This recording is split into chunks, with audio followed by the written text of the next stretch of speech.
Assalamualaikum warahmatullahi wabarakatuh. Waalaikumsalam. Bismillahirrahmanirrahim. Alhamdulillahilladzi khalaqal mauta wal hayata liyabluwakum ayyukum ahsanu amala. Asyhadu an la ilaha illallah wahdahu la syarika lah.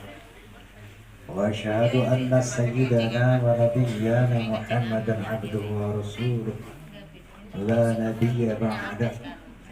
Allahumma fassalli wa sallim wa barik ala sayyidina Muhammad wa ala alihi wa sahbihi wa wala. Amma ba'd. Al-mukarramun para alim ulama, para kiai, para asatidzah yang saya muliakan, lebih khusus Sahibul Bait, sahabat saya Bapak Khalidin SHMH, Dr. Khalidin SHMH, juga Ismail sarjana hukum, Mister Hukum, Magister Hukum, dan dari kostum merah ini para jawara. Dari mana? Sahabat Jawara. Sahabat Jawara, ya. Masya Allah, ini rajanya Jawara. Bahwa sebelum saya menyampaikan hikmah daripada peristiwa ini, izinkan saya menyampaikan apa hukumnya tahlil ini, karena ada saudara-saudara kita yang mengkategorikan tahlil ini termasuk bid'ah dhalalah, kullu dhalalatin finnar, bahwa bid'ah adalah hal yang baru. Bid'ah artinya hal yang tidak pernah dilakukan oleh Rasulullah sallallahu alaihi wasallam. Namun bid'ah ini ada beberapa kategori, di antaranya bid'ah hasanah dan bid'ah sayyi'ah atau bid'ah dhalalah. Bid'ah hasanah itu pun terjadi di zaman Rasulullah sallallahu alaihi wasallam. Yang pertama misalnya ketika Rasulullah sallallahu alaihi wasallam turun dari Mi'raj, beliau nggak tanya sahabat yang namanya kemana Abu Bakar, kemana yang namanya Umar bin Khattab, kemana Uthman bin Affan, kemana Ali. Tapi yang ditanya, mana Bilal? Saya ya Rasulullah. Bilal, apa amalan kamu sehingga suara terompahmu terdengar di surganya Allah SWT? Ini pasti amalan baik. Karena kalau amal amal buruk, terompahmu akan terdengar di nerakanya Allah SWT. Lalu Bilal bin Rabah menjawab, ya Rasulullah, saya berpuasa, saya sholat sebagaimana para sahabat lain puasa dan sholat. Pasti kamu punya suatu amalan yang lain daripada mereka. Oh, barangkali saya suka melakukan sholat sunat wudhu ya Rasulullah. Ini Nabi nggak pernah melakukan sholat sunnah wudhu. Bid'ah hasanah terjadi saat Rasulullah masih hidup. Di antaranya bid'ah yang dilakukan oleh Bilal bin Rabah, yaitu sholat sunat wudhu. Ini nggak dilakukan Nabi. Lalu Nabi memberikan satu lanjutkan itu Bilal. Artinya direkomendasi oleh Nabi SAW. Ada juga ketika Nabi SAW sholat berjamaah, beliau sebagaimana biasanya menjadi imam. Ada orang baca doa iftitah, Allahu Akbar kabira walhamdulillahi katsira ila akhir. Siapa yang baca itu? Saya ya Rasulullah. Nabi nggak baca itu. Lanjutkan, karena puluhan malaikat turun dari langit mendoakan Anda. Itu bid'ah hasanah yang terjadi di zaman Nabi. Ada juga bid'ah yang terjadi di zaman para sahabat. Misalnya saja tarawih berjamaah. Ini dilakukan oleh Sayyidina Umar bin Khattab radhiyallahu anhu. Itu tarawih berjamaah itu bid'ah di zaman sahabat. Ada juga bid'ah di zaman sahabat, yaitu ketika Sayyidina Abu Bakar radhiyallahu anhu menjadi khalifah Amirul Mukminin, datanglah Sayyidina Umar bin Khattab. Ya Amirul Mukminin, ini para penghafal Quran sudah banyak yang gugur. Quran itu ada di kepala para hafiz. Saat itu tidak ada yang namanya kitab suci Al-Quranul Karim, itu nggak ada mushaf Al-Quran.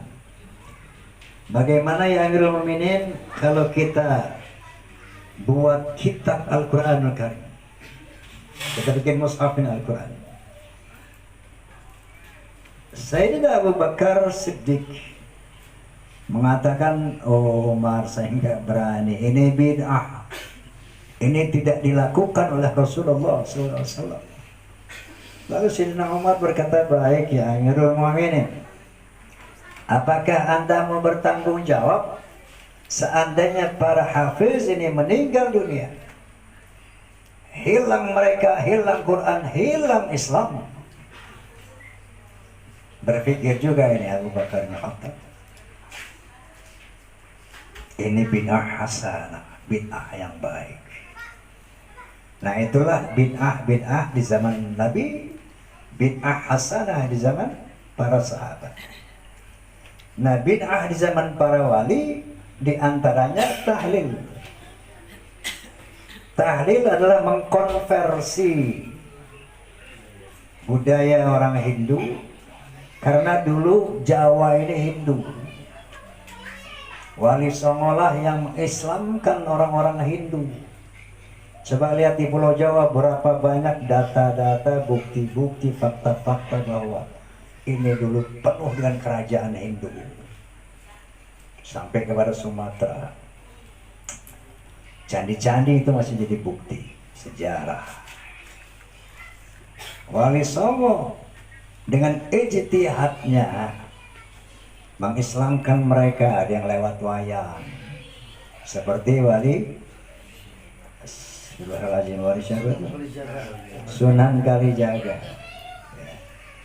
Islam lah. Setelah Islam masih terbawa itu kebiasaan-kebiasaan lama, yaitu lek-lekan istilah Jawa ini. Saya kebetulan pernah menyaksikan lek-lekan di kota Solo ketika saya bertamu ke sana, bermalam di sana. Ada tetangga meninggal. Saya hadir malam itu, rupanya di sana ada meja panjang, kemudian ada hidangan minuman keras, disebut namanya ciu. Ciu, cap tikus, tahu nggak cap tikus? Anda tahu cap tikus? Oh, nggak tahu. Terus dia main kartu. Kartunya kartu yang hitam putih itu apa namanya?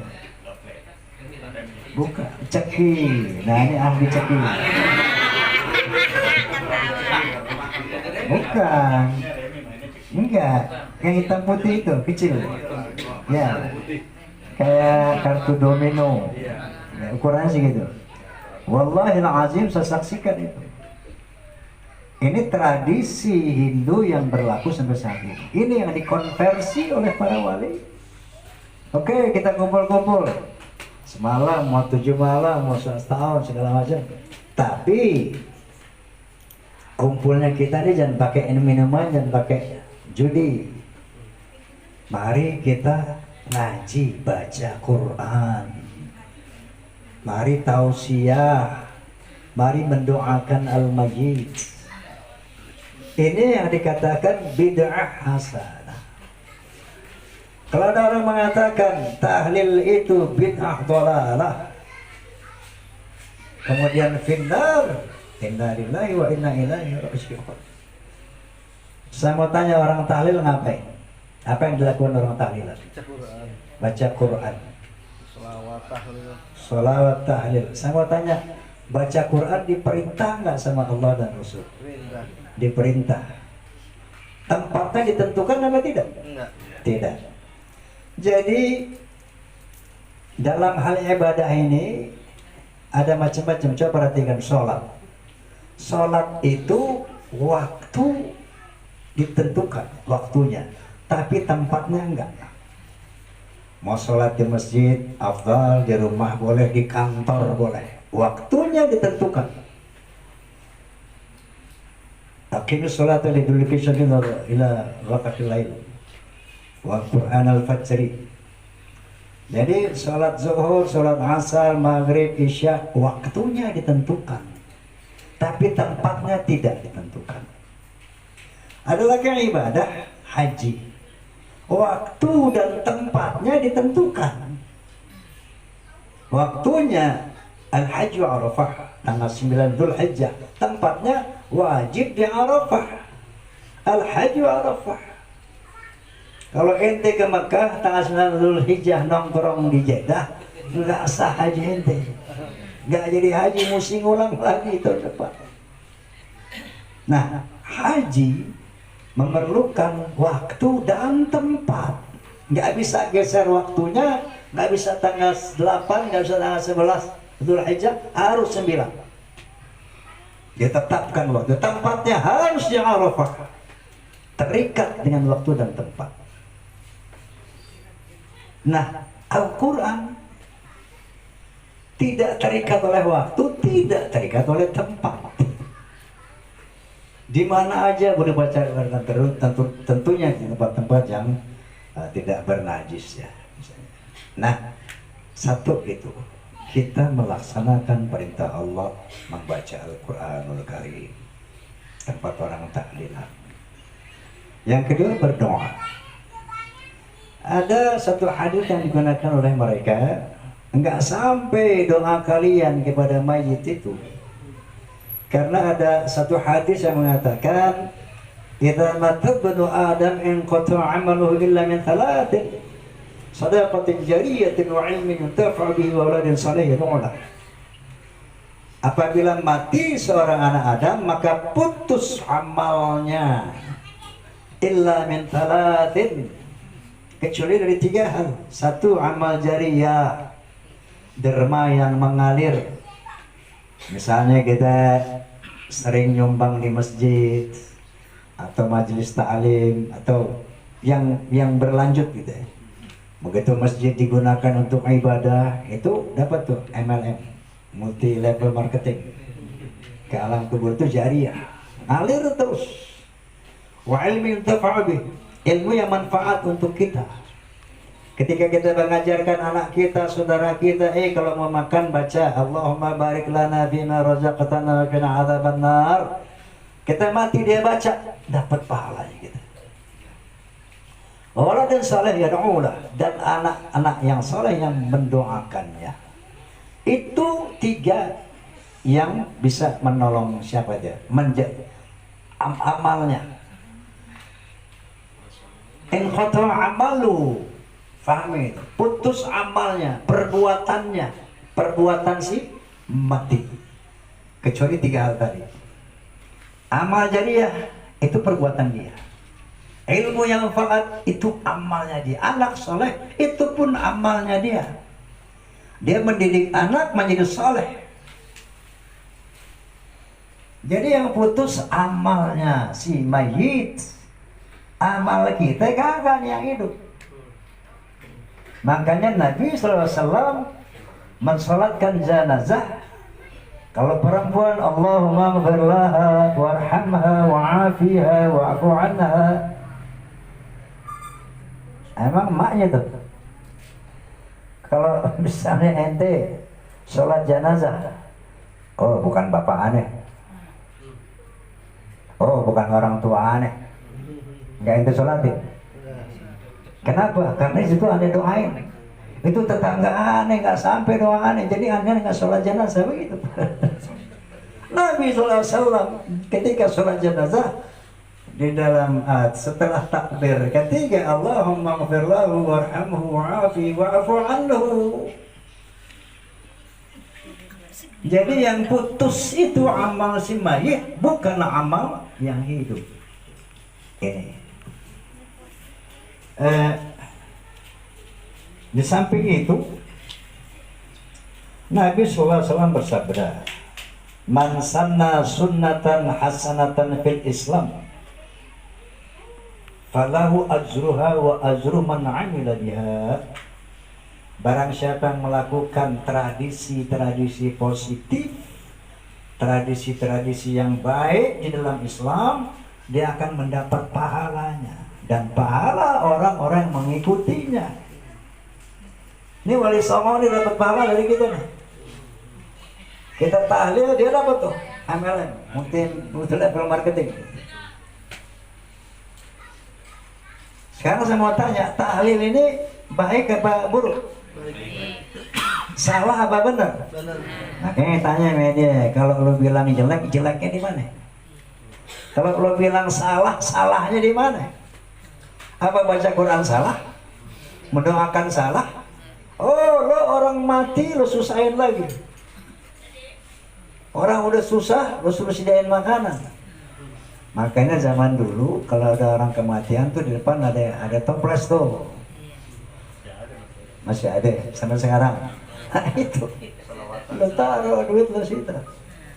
Meringankan ahli mayit. Kalau dia orang kaya, Masya Allah, peluang buat bersedekah, memberi makan orang. Why not? Gitu kan. Itu pahala besar memberi makan orang. Karena orang ngaji kita sediain makan, Masya Allah. Jadi ada dalil-dalil yang dibuat-buat oleh mereka sehingga lo jangan tahlil deh, maksud merakel lo. Ya begitu. Sebaliknya, wa man sanna sunnatan sayyi'atan fil Islam, fa'alaihi wizruha wa wizru man 'amila biha. Barang siapa yang melakukan tradisi-tradisi negatif di dalam Islam, maka dia akan mendapat dosanya dan dosa orang-orang yang mengikutinya. Misalnya banyak contoh tradisi potong kebo, buang ke laut palingnya, buat bikin jembatan palingnya, taruh di sawah gunung, sedekah bumi dan sebagainya. Itu musyrik, berdosa dia. Yang ikutin, orang ngikutin dia dosa dan dia mikul dosanya juga. Nah, itulah Islam, itulah tahlil. Adapun mengenai kematian ini ada 3 unsur yang menjadi pembahasan. Yang pertama, al-mayyit. Dalam hal ini Allah Subhanahu wa taala berfirman, "Kullu nafsin dha'iqatul maut wa innama tuwaffawna ujurakum yaumil qiyamah. Faman zuhziya 'anil nar wa udkhila al-jannah faqad faz. Wa man hayatud dunya illa mata'ul ghurur." Setiap yang bernafas, setiap jiwa pasti akan merasakan maut, kematian. Wa innama tuwaffawna ujurakum yaumil qiyamah. Sesungguhnya pahala dan adab akan ditunda nanti pada hari kiamat. Adanya orang punya pahala.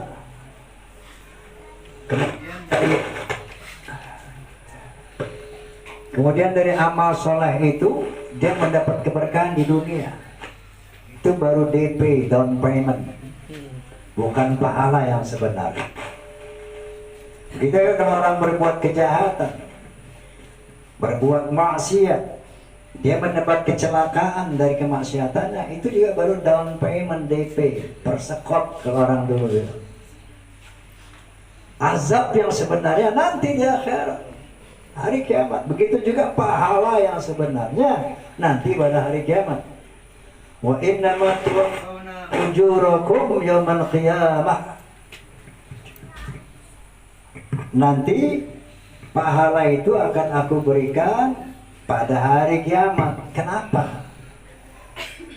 Kalau pahala kita disampaikan sekarang, satu orang mukmin aja Allah kasih pahala seorang mukmin, dunia ini nggak muat, taruh di mana itu pahala? Sementara yang namanya sholat sunat fajar saja pahalanya lebih besar dari dunia dan isinya. Sholat sunat fajar, belum lagi sholat subuh, belum lagi sholat rawatib, belum lagi pahala puasa, amal soleh. Mau taruh di mana itu pahala?